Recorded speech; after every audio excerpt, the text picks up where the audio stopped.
أرسل إلى الناس كافة بشيرا ونذيرا وداعيا إلى الله بإذنه وسراجا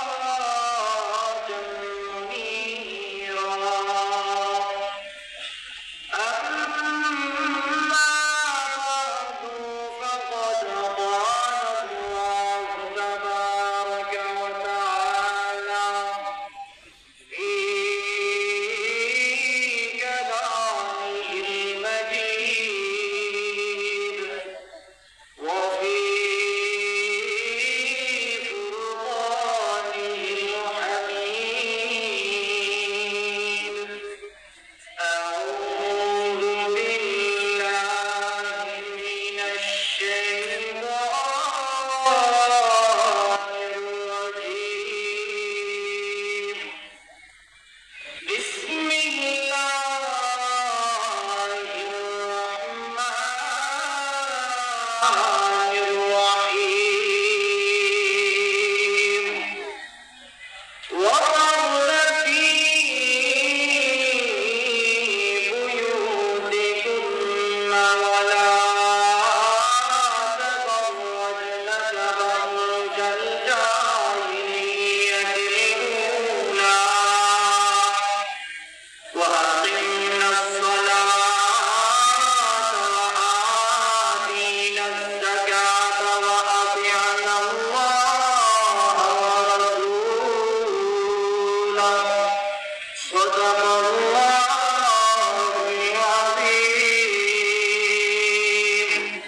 نبي محمد صلى الله على سيدنا ومولانا محمد وعلى آله وأصحابه وسلم. صلى الله على سيدنا ومولانا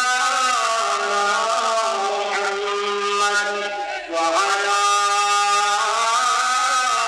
آله وأصحابه وسلم.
আলহামদুলিল্লাহ আজকের এই ঐতিহ্যবাহী কেবলি সম্মেলনের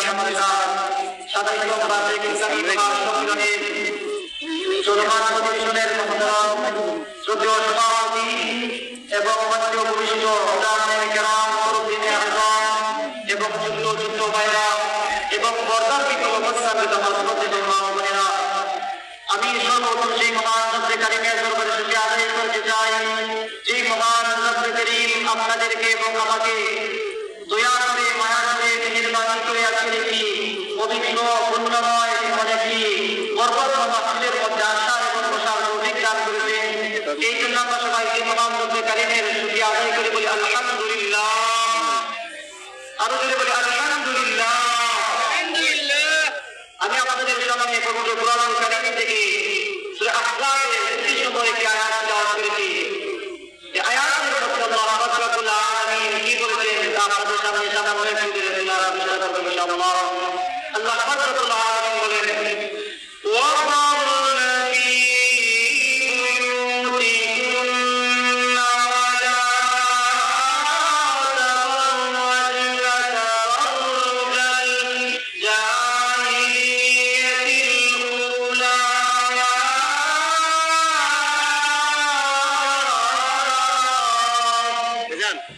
আল্লাহ রাব্বুল আলামিন বলেন, হে দুনিয়ার মুমিনরা, তোমরা পর্দার দিকে অবস্থান করো, তোমরা পর্দার ভিতর থেকে বাহির হবে না, তোমরা তোমাদের ঘরের মধ্যে অবস্থান করো, তোমরা তোমাদের বাসার মধ্যে অবস্থান করো, ঘর থেকে তোমরা বাহির হবে না। এই আয়াত দ্বারা বোঝা গেল যে মহিলা, তুমি যদি ঘরের ভিতরে থাকো তাহলে তোমার সম্মান থাকবে, আর যদি তুমি ঘর থেকে বাহির হও তাহলে তোমার ইজ্জত থেকে না হবে। দেখি না এই আয়াতে আল্লাহ রাব্বুল আলামিন বলেছেন মহিলাদেরকে পর্দা করার জন্য, তারা ঘরের মধ্যে অবস্থান করার জন্য। এই ঘরে তারা ঘর থেকে বাহির হতে পারবে না, বাহির হতে পারবে কিন্তু তিনটা শর্ত আছে। এই তিনটা শর্ত যদি পাওয়া যায় তাহলে তারা ঘর থেকে বাহির হতে পারবে। এক নম্বর হলো ব্যক্তিগত, দুই নম্বর হলো দ্বীনি শিক্ষা গ্রহণ করার জন্য, তিন নম্বর হলো ওনার শারীরিকভাবে যদি কেউ অসুস্থ থাকে ঘর থেকে বাহির হতে পারবে, অন্যথায় ঘর থেকে বাহির হতে পারবে না। কিন্তু আজকে আমরা দেখেছি চারিদিকে শুধু মহিলাদের দল, রাস্তাঘাট বাজার দোকান চারিদিকে শুধু মহিলারা অবৈধ চলাফেরা করছে, বেপরোয়া অবস্থায় যারা চলাফেরা করছে, তাদের মধ্যে দেখতে বুঝে না তারা মুসলমানের সন্তান নাকি হিন্দু কাফের সন্তান, জরুরি দেখি না। আল্লাহ রাব্বুল আলামিন বলেছেন মহিলাদেরকে পর্দার সহিত চলার জন্য জাহিলিয়াতে এইভাবে মহিলারা আল্লাহর আমাদের নবী জনাব মুহাম্মদুর রাসূলুল্লাহ সাল্লাল্লাহু আলাইহি ওয়াসাল্লাম পর্যন্ত একটা গ্যাপ ছিল। এর মধ্যে কোনো নবী না থাকার কারণে, দ্বীনের দাওয়াত না থাকার কারণে এমন মানুষ এমন করতে হয়েছিল, তাদেরকে আইয়ামে জাহিলিয়া বলা হতো, মূর্খতার যুগ বলা হতো। তখন নারী যখন রাস্তাতে হেঁটে যেত তখন যুবক রাস্তা থেকে জিজ্ঞাসা করে দিত, বলতো এই মহিলার পেটের মধ্যে ছেলে সন্তান আছে কি মেয়ে সন্তান আছে? আর যুবক বলে, আরে আমাদের মধ্যে চোখা করে লাভ নেই, তার পেটটা ধীরে ধীরে বুঝে যাবে তার পেটের মধ্যে কি আছে। নাউযুবিল্লাহ। তখন তারা সব মানুষের সম্মুখে এই মহিলার পেটকে ধীরে বাচ্চাদের বাহির করলো, কিভাবে এই সন্তানটা ছটফট করে মরতেছে, এই মা কিভাবে ছটফট করে মরতেছে, তা থেকে তারা আনন্দ বোধ করতো। নাউযুবিল্লাহ। কিন্তু আল্লাহ রাব্বুল আলামিন আমাদের নবী জনাব মুহাম্মদুর রাসূলুল্লাহ সাল্লাল্লাহু আলাইহি ওয়াসাল্লামকে যখন এই পৃথিবীতে প্রেরণ করলেন, তিনি শান্তির বাণী নিয়ে আসলেন। আল্লাহ রাব্বুল আলামিন কুরআনুল কারীম নাযিল করলেন, নবীজি সাল্লাল্লাহু আলাইহি ওয়াসাল্লাম শান্তির একটি পরিবেশ তৈরি করলেন, যে সারা পৃথিবীর মধ্যে শুধু এক পদার্থ ইবাদত হতো। তখন নবীজি পর্দার আইনকারী হলো, পর্দার আচরণের মহিলারা চললো, এমন অবস্থা হয়েছিল সবাই দিনের আওয়াজ শুনতে গেলেন, এমন ভাবে তিনি গ্রহণ করেছিল।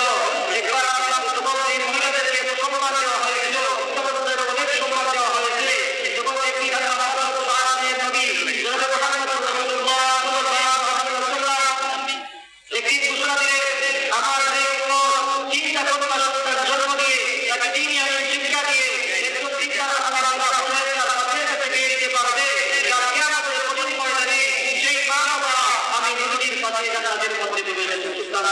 সুবহানাল্লাহ। আল্লাহ নবী শরী রহমাতুল লিল আলামিন আমার যে উম্মত জন্ম দিয়ে তিনি শিক্ষা দিয়ে মাওলা পরহেজগার কবরের তসবিহ নিতে পারবে। কালকে আমাদের কঠিন ময়দানে এই তিনজন ঘটনা তাদের মা বাবা আমির জান্নাতের মধ্যে পাশে বসবাস করব।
আমাদের মা-বোনদেরকে দিনী ইলম শিক্ষা করার তৌফিক দান করেন, তাদেরকে পর্দার ভিতরে থাকার তৌফিক দান করেন, তাদেরকে পর্দার সহিত চলার তৌফিক দান করেন। আল্লাহ রাব্বুল আলামিন আমাদের গ্রামের মধ্যে যেন পর্দা আনাজ করে দেন। আল্লাহ রাব্বুল আলামিন যেন আমাদেরকে দিনের সহিত দান করেন। এই বলে আমি আমার বক্তব্য বললাম। আখির দাওয়ানা আলহামদুলিল্লাহি রাব্বিল আলামিন। আসসালামু আলাইকুম ওয়া রাহমাতুল্লাহি ওয়া বারাকাতুহু। আলহামদুলিল্লাহ, আমরা অত্যন্ত গুরুত্বপূর্ণ